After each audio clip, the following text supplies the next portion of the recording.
Well, as far as in Kerala Assembly is concerned, which was witnessing protest on part of the opposition over the Sabrimala gold plating controversy, and the leader of opposition is of the opinion that the opposition has now been taken up when it comes to these protests and against the government there, because they have been saying that they want the minister, the Devaswam minister, to resign. Until that time that doesn't happen, the opposition, Arpita, is saying that they will continue to hold protests with this high drama that has now been witnessed both outside and inside the assembly.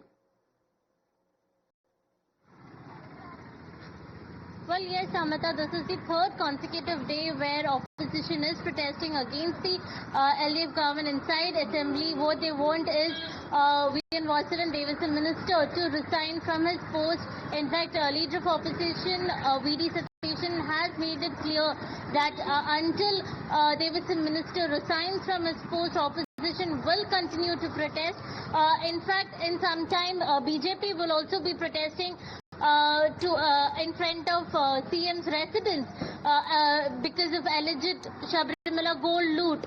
Now, few days back, Kerala High Court has ordered to form SIT where ADGP H. Venkatesh will be heading the team to look into the matter, where about 4.5 kgs of gold is missing. BJP and Congress time and again is saying that LDF government, Pinarayi government with the Devaswam board has looted the gold, and in fact Congress continues to say that it is sad that they have played the opposition holding protests are of the opinion that the Devaswam board has cheated the devotees there, and the Devaswam minister should resign and the board should be dismissed, and the government must announce a stand on the issue. As the third consecutive day we are looking at these protests that seems to be happening. Arpita, thank you very much. Keep us updated on the developments there. But